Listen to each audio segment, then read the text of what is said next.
ఆంధ్రప్రదేశ్ ప్రభుత్వ కొత్త చీఫ్ సెక్రటరీగా కె. విజయానంద నియమితులయ్యారు. ఆంధ్రప్రదేశ్‌కి సంబంధించి ప్రభుత్వం దీనికి సంబంధించి అధికార ఉత్తర్వులు జారీ చేసింది.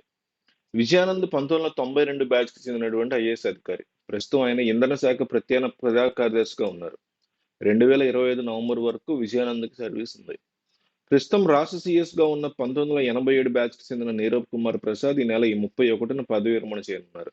సీనియారిటీ ప్రకారం 88 బ్యాచ్‌కి చెందిన శ్రీలక్ష్మి, 90 బ్యాచ్‌కి చెందినటువంటి అనంతరాము, 91 బ్యాచ్‌కి చెందినటువంటి జి. సాయి ప్రసాద్, అజయ్ జైన్, సుమిత్రా దావ్రా, ఆర్‌పి సోడియా, 92 బ్యాచ్‌కి చెందిన విజయానంద్ తదితరులు రేస్‌లో ఉన్నారు.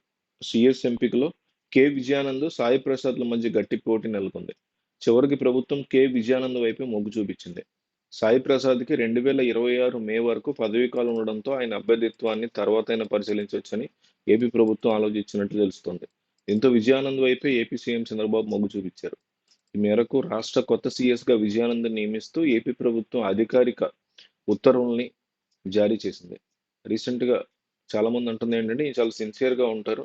దాంతో ఏదైతే ఇబ్బందులు ఎదుర్కొంటున్నారో వైసీపీ వాళ్ళు ప్రస్తుతానికి రాజకీయ కక్ష సాధింపు చర్యలు ఎదుర్కొంటున్నామని టీడీపీ ప్రభుత్వం వచ్చిన తర్వాత, కూటమి ప్రభుత్వం వచ్చిన తర్వాత అంటున్నారో, వాటి విషయంలో ఈయన పారదర్శకంగా ఉండే వ్యక్తి, కాస్త న్యూట్రల్‌గా ఉండే వ్యక్తి, ఒకవైపు మొగ్గు చూపించే వ్యక్తి కాదని అంటున్నారు. మరోపక్క ఏపీ రాజకీయాల్లో కీలక పరిణామాలు చోటు చేసుకున్నాయి. డిప్యూటీ సీఎం పవన్ కళ్యాణ్ యొక్క భద్రత మీద కొత్త చర్చ మొదలైంది. తాజాగా కడప జిల్లాలో వైసీపీ నేతల దాడిలో గాయపడిన ఎంపీడీఓని పవన్ కళ్యాణ్ పరామర్శించారు. వైసీపీకి హెచ్చరిక చేశారు. ప్రభుత్వం మీద ఇటు పోరుబాట మొదలుపెట్టింది. ఈ సమయంలో వైసీపీ ముఖ్య నేత బొత్స సత్యనారాయణ కీలక వ్యాఖ్యలు చేశారు. పవన్ కళ్యాణ్‌కి సూచన చేశారు. చిరంజీవి అంశాన్ని కూడా ప్రస్తావించారు. తాజాగా పవన్ కళ్యాణ్ కడప పర్యటనలో వైసీపీని ఉద్దేశించి చేసిన వ్యాఖ్యలకి బొత్స కౌంటర్ ఇచ్చారు.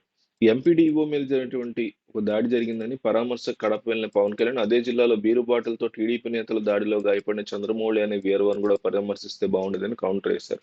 చట్టం ఎవరికీ చుట్టం కాదని, అందరికీ ఒకటేనని చెప్పుకుంటే బాగుండేదని సూచించారు. చట్టాన్ని అధికార పార్టీకి చుట్టంగా మార్చొద్దని బొత్స హితవు పలికారు. ఈ డిప్యూటీ సీఎం పవన్ కళ్యాణ్ పర్యటనలో నకిలీ ఐపీఎస్ హల్చల్ చేయడాన్ని బొత్స విస్మయం వ్యక్తం చేశారు. తప్పు జరిగితే తొక్కతీస్తానని తరచూ మాట్లాడే పవన్ కళ్యాణ్ ఇప్పుడేం సమాధానం చెప్తారన్నారు దీని గురించి. దీన్ని కూడా జగన్మోహన్ రెడ్డి ప్రభుత్వం యొక్క వైఫల్యం అంటారేమో అంటూ ఎద్దేవా చేశారు.